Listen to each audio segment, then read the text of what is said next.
আসসালামু আলাইকুম প্রিয় ভিউয়ার্স, সবাই কেমন আছেন? দেশ ও দেশের বাইরে থেকে যে যেখান থেকে আমার এই ভিডিওটি দেখছেন, সবাইকে জানাই আমি আন্তরিক ভালোবাসা। আজকে কিছু গুরুত্বপূর্ণ আপডেট দিব এবং আপনারা যারা নুরুস্তা পেয়ে আবেদন করেছেন এবং ভিএফএস গ্লোবালে জমা দিতে যাচ্ছেন, তাদের কি কি কাগজপত্র জমা দিতে হবে সেগুলা দেখাবো। তাহলে আমার ভিডিওটা না টেনে সম্পূর্ণ দেখবেন। আশা করি একটু হলেও আপনাদের জন্য উপকার আসবে। প্রথমে আসি আপনাদের কি কি কাগজ দিতে হবে। আমি প্রত্যেকটি কাগজ আপনাদেরকে নিয়ে রেখেছি আপনাদেরকে দেখানোর জন্য কোন কোন কাগজটি দিতে হবে এবং কয়টি পেজ দিতে হবে, কিভাবে সাজাতে হবে। প্রথমে আপনার ভিএফএস গ্লোবাল থেকে ওয়েব পোর্টালের মাধ্যমে যে অ্যাপার্টমেন্টটা নিবেন সেই অ্যাপার্টমেন্টের ফর্মটা, এটা ভিএফএস গ্লোবালের অ্যাপার্টমেন্টের ফর্ম। এই ফর্মটা প্রথমে নিতে হবে আপনাকে। ওয়েব পোর্টালের মাধ্যমে যখন আপনার নুরুস্তাটা সাবমিট করবেন, সাবমিট করার পর তখন এটা আপনাকে নিতে হবে। এখন এরপর আপনাকে যে ফর্মগুলা পূরণ করতে হবে, এখানে এই ফর্মগুলা, এটাকে ডি ফর্ম বলে। এটা নুরুস্তার সঙ্গে মিল আছে এবং আপনার পাসপোর্টের সঙ্গে মিল রেখে নিখুঁতভাবে নির্ভুলভাবে এটা পূরণ করতে হবে। এটা 3টি পেজ থাকবে। প্রথমে এরকম একটি পেজ থাকবে, দ্বিতীয় এরকম একটি পেজ থাকবে, তৃতীয় এরকম একটি পেজ থাকবে এবং এই পেজের কিছু জায়গা আপনাকে সিগনেচার করতে হবে। এই সিগনেচার গুলো আমি করি নাই, কারণ আমি যাদের এই ফাইলগুলো জমা দিব তারা আমার কাছে নেই। এটা আমি ভিএফএস গ্লোবালে যখন ওরা জমা দিবে ওদের কাছে নিয়ে ওদের সিগনেচার দিয়ে তারপর ভিএফএস গ্লোবালে জমা দিতে পাঠাবো। এটা লাগবে।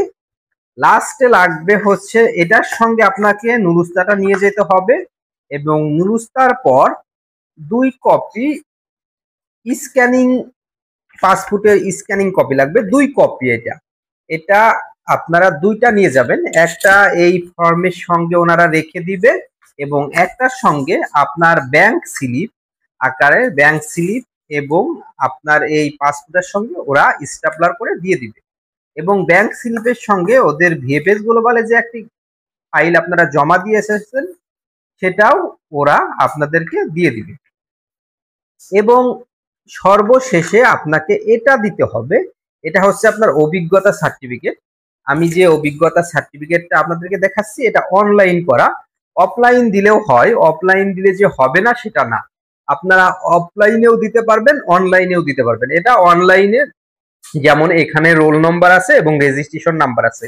এটা দিয়ে আপনারা যখনই গুগলে সার্চ দিবেন এদের ওয়েবসাইটে গিয়ে, তখন আপনার সকল ডাটা ওদের এখানে চলে আসবে। আপনি কত মার্ক পেয়েছেন, ভাইভাতে কত পেয়েছেন, রিটেনে কত পেয়েছেন, সকল কিছু চলে আসবে। এটা হচ্ছে অনলাইন একটি সার্টিফিকেট। এখানে আপনারা 1 বছরের অভিজ্ঞতা, যেমন এই সার্টিফিকেটটা 1 বছরের অভিজ্ঞতা সার্টিফিকেট, এটাও আপনাদেরকে দিতে হবে। তাহলে কয়টি দিতে হলো? প্রথম দিতে হবে হচ্ছে, প্রথমে রাখতে হবে আপনার এই ফর্মটা, যেটা ভিএফএস গ্লোবাল থেকে আপনার অ্যাপার্টমেন্টের জন্য ওরা আপনার মেইল করবে আপনি যখন আপনার নুরুস্তা এবং পাসপোর্টটি সাবমিট করবেন ওয়েব পোর্টালে। এবং ওয়েব পোর্টালে সাবমিট করার পরে নুরুস্তা যাচাই বাছাইয়ের পর সকল কিছু ঠিক থাকলে তখনই আপনাকে অ্যাপার্টমেন্ট দিবে এবং যাচাই বাছাইয়ের পর একটি লিংক দিবে। ওই লিংকে টাকা দেওয়ার পর আপনাদের এরকম একটি পেজ দিবে পিডিএফ করে, সেটা আপনাদেরকে বের করে নিয়ে যেতে হবে জিমেইলের মাধ্যমে।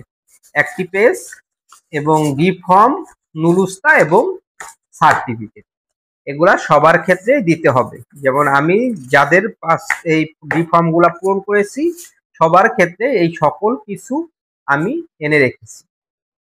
এগুলা দিয়ে তারপর ভিএফএস গ্লোবালে জমা দিবেন, ইনশাল্লাহ আপনার ভিসা হয়ে যাবে। কারণ বর্তমান আপনারা যখনই পাসপোর্ট সাবমিট করবেন তার মানে বুঝতে হবে আপনাদের 99% ভিসা হয়ে যাবে, যদি মালিকের কাছে মেইল করার পর মালিক যদি আপনার নুরুস্তাটা রেভোকাতো না করে।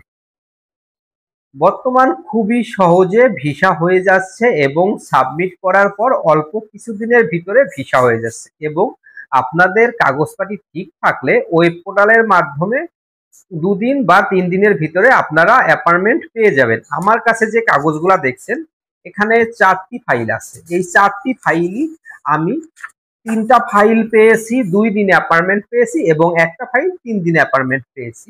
তো এই 4টা ফাইল আমি খুব দ্রুত অ্যাপার্টমেন্ট পেয়ে গেছি। মূল বিষয়টি হচ্ছে এই মালিকগুলা অ্যাক্টিভ ছিল এবং মালিক অ্যাক্টিভ থাকার কারণেই আমি দ্রুত অ্যাপার্টমেন্ট পেয়ে গেছি। মালিক যদি অ্যাক্টিভ থাকে তাহলে আপনাদের কোনো টেনশন নেই, ভিসাও দ্রুত পাবেন এবং অ্যাপার্টমেন্টও দ্রুত পাবেন।